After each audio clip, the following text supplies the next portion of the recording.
So okay. It's okay. ఇప్పుడు నీ lover ఏదో నువ్వు ఆ అబ్బాయితో మాట్లాడావని నిన్ను వదిలేసాడు. అలాంటిది నెక్స్ట్ కానీయకు. ఇప్పుడు నీకొకటి తెలిసింది గదా! నేను ఇలాంటిది చేయడం వల్ల, ఈ తప్పు చేయడం వల్ల నన్ను ఒకాయన వదిలేసిపోయాడని. సో నెక్స్ట్ రిలేషన్‌లో నేను అలాంటి తప్పులు చేయకూడదు. అలాంటి తప్పులు చేయడం వల్లనే ఒకటి బ్రేకప్ అయిపోయింది. సో అలాంటి తప్పులు చేయొద్దు ఇంకా. తప్పులు అందరూ జేస్తారు. ఇక వదిలేయాలి అంతే. అలాంటిది నెక్స్ట్ రిపీట్ కాకుండా చూసుకోవాలి అంతే. సో ఓకేనా? మీరేం బాధపడవసరం లేదన్న, హ్యాపీగా ఉండండి. మేమేమో పెద్ద ఎక్స్పీరియన్స్ అయిన వాళ్ళం కాదు, మా లైఫ్ లో కూడా చాలా జరిగినాయి కాబట్టి మేము మీకు సలహా ఇవ్వడానికి మేము ఇక్కడ కూర్చున్నాం అంతే. సో లైఫ్ లో ఒడిదుడుకులు అనేవి కామన్. సో తన సంగతి వదిలేయండి, నా లైఫ్ లో చాలా జరుగున్నాయి. నేను చాలా లవ్ ఫేర్స్ చూసాను, చాలా లైఫ్ ని చూసాను, చాలా ఎక్స్పీరియన్స్ అయ్యాను. అలా అని చెప్పేసి నేను అక్కడ ఆగిపోలేదే. I took forward. నన్ను చూసి నలుగురు నేర్చుకునేదాకా నేను స్టేజ్కి వచ్చానంటే అది కూడా సింగిల్గా.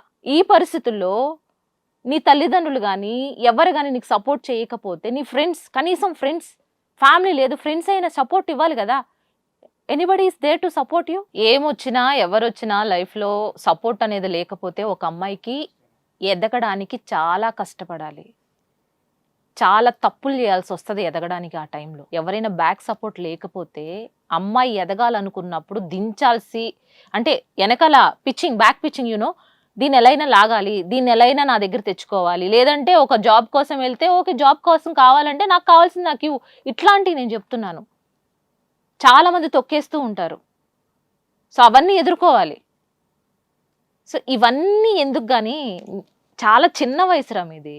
ఈ వయసులో అంటే ఒకానొక టైంలోని, ఈ వయసు కాకుండా ఎర్లీ స్టేజ్లోనే మీకు ఒక లవ్ ఉందంటే, cute love story, you have a love story. అది ఒక అమ్మాయి అబ్బాయికి సంబంధించింది కాదు, ఆల్రెడీ మీరు ఒకళ్ళు ప్రేమించారు, అయిపోయింది. ఆ గ్యాప్ని మీరు ఏం చేశారంటే మీ ఇద్దరు చూపించుకునేసరికి అది లవ్ అనుకున్నారు. That's not love. మేబీ ఆ కేర్ నచ్చింది అంతే, నచ్చింది. అది అట్రాక్షన్ కూడా అనను నేను. That's not attraction also. నచ్చింది అంతే. కేర్, నువ్వు నాకు కేర్ చూపించావా బంగారం బుజ్జి కన్నా, ఎందుకు, ఎవరికి నచ్చదు, అది నచ్చింది అంతే మీ ఇద్దరికి. That's it. మీ ఇద్దరి మధ్యలో ఏమీ లేదు. హ్యాపీగా కొన్ని రోజులు ఫ్యామిలీతో గడపండి. ఫ్యామిలీస్తో గడిపి కొంతసేపు హ్యాపీగా అక్కడ ఉన్న వాతావరణాన్ని ఎంజాయ్ చేయండి, బయటికి రండి, మీ లైఫ్లో మీ ఫ్యూచర్ గోల్ మీద ఫోకస్ చేయండి. ఆ తర్వాత మీ లైఫ్లో ఒక మళ్ళీ కేరింగ్ పార్ట్నర్ కోసం, ఇప్పుడు ఏమైతే ఉన్నారో నాకు ఇది మైనస్ అయింది కదా, అప్పుడు మీరు సమాజం మీద ఎవరు ఉన్నారు ఏంటి చూడడం జరుగుతుంది. అసలు మీ ఇద్దరు కలిసే ఉండొద్దు. కొద్ది రోజులు వేరుగా ఉండండి. మీ ఫ్యామిలీ దగ్గరికి నువ్వు, మీ ఫ్యామిలీ దగ్గరికి నువ్వు వెళ్ళండి. వాళ్ళతో టైం స్పెండ్ చేయండి. ఇద్దరు అమ్మాయిలు కలిసి ఉండడం తప్పు కాదు. బట్ ఈ అమ్మాయే నాకు కరెక్ట్ అనుకోవడం అసలు అది చాలా అట్లా తప్పు. కాదమ్మా, ఎవరో ఏదో చేశారని మనం చేయకూడదు. ఎక్కడో జరుగుతూ ఉంటాయి, అది ఫాల్స్. వాళ్ళు ఉంటారా, కలిసి ఉంటారా లేదా, అబ్బాయిలు పెళ్లి చేసుకున్నారు, ఓకే, దట్స్ ఓకే, అది లైట్ మనకి. కానీ దాన్ని మనం ఫార్వర్డ్ చేస్తూ సమాజానికి ఇట్లాంటి మనం మెసేజెస్ ఇవ్వకూడదు కదా ఒక అమ్మాయిలం. డెఫినెట్లీ రాంగ్ అది. మనం అట్లా చేయలేము, చేయకూడదు కూడా. అమ్మాయి సెటిల్ అవ్వాలి, అబ్బాయితో ఫ్యామిలీ, అత్త మామ చూసుకోవాలి, అది అందమైన జీవితం. ఇక్కడ మైనస్ ఏంటంటే మీ ఇద్దరు కలిసి ఉండడం, వేరే వ్యక్తి మీద మీ ధ్యాస మళ్ళకపోవడం. సో ఫస్ట్ మీరు ట్రై చేయండి, మీ ఫ్యామిలీతో గడపండి, బయటికి రండి. సో మీకు ఏం కావాలో ఆ క్వాలిటీస్ ఉన్న వాళ్ళు దొరికేంత వరకు వెతకండి, లేదా అట్లా ఉండండి. నీకంటూ ఒక ఫోకస్ ఉంది కదా ఫ్యూచర్ మీద, ఆ ఫోకస్ మీద వెళ్తూ ఉండండి. ఇంతమంది తగులుతారు నీకు. ఎంత అందంగా ఉన్నావు నువ్వు, నీకేం తక్కువ, కళ్ళు చూడు, అట్లా సైట్ వేసినావు అంటే పడిపోవడమే అక్కడ. సో నీకేం తక్కువ, ఎంత స్వీట్ వాయిస్ ఉందరా నీకు. ఆ వాయిస్ విని హలో డార్లింగ్ అనగానే పడిపోతాడు పక్కన. ఇంత మంచి ఫిగర్స్, ఇంత మంచి హ్యాండ్సమ్ అబ్బాయిలు బయట ఉంటే అమ్మాయిలు ప్రేమించుకోవడం ఏందిరా. ఇప్పటికైనా మీరు అర్థం చేసుకుంటారని నేను మనస్ఫూర్తిగా అనుకుంటున్నాను. We have a life, bright future, think about that. So మీకు ఇంకా అవగాహన రాలేదు అనుకున్నప్పుడు జస్ట్ ఒక్కసారి కాల్ చేయండి షో అయిపోయిన తర్వాత, లేదా షో అయిపోయిన తర్వాతనే కలుద్దాం, లేదా ఆఫ్టర్ దట్ ఒక 2-3 days మళ్ళీ దీని గురించి డిస్కస్ చేసుకున్న తర్వాత జస్ట్ ఒక కాల్ చేయండి, మళ్ళీ ఇంకో కౌన్సిలింగ్ పెట్టుకుందాం. ఏమంటారు? ఓకేనా? చెప్పండి. చెప్పాలి 5 నిమిషాలు, లేదంటే మీ నాన్న వచ్చేసి నా పేరు రాస్తాడంటమ్మా, వెయిట్ చేస్తూ ఉంటాడు. మీ నాన్న చెప్పు త్వరగా, నేను పంపించాలి ఇప్పుడు అర్జెంటుగా. చెప్పండి. My dear cute little roses, ఇంకా మీకు చాలా టైం ఉంది, చాలా ఫ్యూచర్ ఉంది. Think about that. ఇది మీ జీవితం కాదు, ఆవిడ నీకు లైఫ్ ఇవ్వడం కాదు. లైఫ్ అనేది వేర్రా. నువ్వు అనుకునేది లైఫ్. ఎక్కడ ఉండాలనుకుంటున్నావు నువ్వు? That is the life. బయటికి రండిరా, ఆ రూమ్ లో నుంచి బయటికి రండిరా, అప్పుడు తెలిసిద్దిరా మీకు లైఫ్ అంటే ఏంటని. ఇవన్నీ కాదురా, ఇవన్నీ వేస్ట్ రా, టైం వేస్ట్ అవ్వరాలు ఇవన్నీ. మేడం చెప్పినట్టు చేయండి రా. సో రైట్ అండి, షో అయిన తర్వాత ఒక 5 minutes మాట్లాడతాను. దెన్ ఆఫ్టర్ ముందు మీ డాడీని వెళ్ళి కలువు, ఇంటికి వెళ్ళి. ఓకే, చెప్పు, లేదులే నాన్న, ఇది పరిస్థితి, కొద్దిగా మైండ్ మార్చుకున్నాను, నేను కొన్ని రోజులు ఇక్కడే ఉండడానికి ట్రై చేస్తానని చెప్పి, ఆల్రెడీ తను ఇంట్లో ఎట్లాగో తెలియదు కాబట్టి, ప్రజెంట్ నీ ఇంట్లో తెలిసింది కాబట్టి కొన్ని రోజులు వాళ్ళతోనే ఉండడానికి ట్రై చేయి. ఇప్పుడు ఎట్లా అయిపోయిందంటే నీ మీద పూర్తిగా నమ్మకం పోయింది వాళ్ళకి.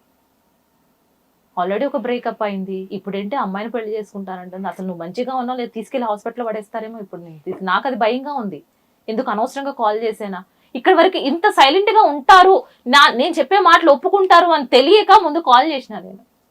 లేదు నాకు కావాలి అని చెప్పేసి పట్టుబట్టి కూర్చున్నారు కాబట్టి ఇంటి వరకు ఫోన్ వెళ్ళింది, కానీ లేదంటే అక్కడ వరకు వెళ్ళి ఉండేది కాదు. సరే, ఇంట్లో మీ daddy is waiting, so 2 days after please call me. Good luck for your bright future. బాగా ఆలోచించుకోండి. రీనా గారు, ఒక్కసారి నేను వాళ్ళతో కూడా మాట్లాడతాను.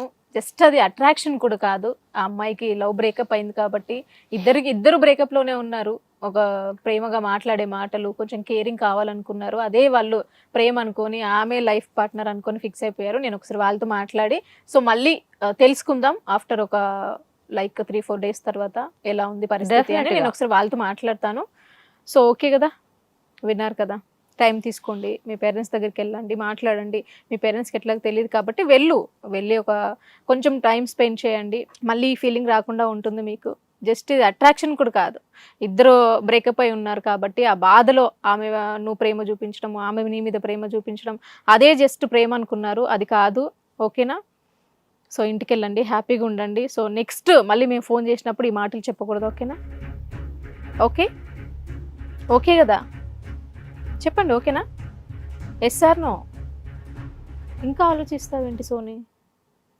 మీ నాన్న అంత ఏడుస్తున్నాడు, మేము మమ్మీకి బాగాలేదంట, ఇవన్నీ మాటలు విన్న తర్వాత కూడా అసలు నీకు వచ్చి నేను ఇంత చిన్న వయసులో ఇలా చేయడం ఏంటి, అసలు నాది నిజంగా కాదు కావచ్చు, నాకు ఒక అవగాహన వచ్చి నేను జాబ్ చేసుకొని మంచి పొజిషన్లో ఉండి ఇలాంటివి ఆలోచిస్తే అప్పుడు ఓకే, కానీ నేను ఏం చేయకుండా నా వయసు ఏంటి, నేను చేసే పనులేంటి అనేది ఏం ఆలోచన రావట్లేదా నీకు?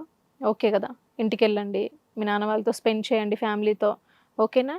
దెన్ మనం మళ్ళీ ఫోన్లో మాట్లాడదాం, అవసరం అయితే ఇక్కడికి రండి. ఓకేనా? సో చూసారు కదా సోనీ స్టోరీ. తెలిసి తెలియని వయసులో లవ్ చేసింది, బ్రేకప్ అయింది. సో ఆ బ్రేకప్ స్టోరీలో మళ్ళీ ఇంకో అమ్మాయి కలవడము, ఆ అమ్మాయి కేర్ చూపించి ఆమె నా పార్ట్నర్ అనుకోవడం, అసలు ఇలాంటివి అసలు అట్రాక్షన్ కాదు, ప్రేమ కూడా కాదు, జస్ట్ ఫ్రెండ్షిప్, అంటే మోర్ దెన్ ఫ్రెండ్స్ అంతే వీళ్ళిద్దరు తప్ప అంతకు మించి ఏం లేదు. తెలిసి తెలియని వయసులో తప్పులు చేశారు, సో ఆ తప్పుని సర్దిద్దుకున్నారు. ఇప్పుడు వాళ్ళే చెప్తున్నారు మేమేదో తెలిసి తెలియని వయసులో తప్పు చేశామని. సో ఇప్పుడు ఫైనల్గా వాళ్ళ పేరెంట్స్తో మాట్లాడాము, ఇంటికి వెళ్తున్నారు. సో దెన్ ఆ తర్వాత వాళ్ళ స్టోరీ ఎలా ఉందో మళ్ళీ తెలుసుకుందాము.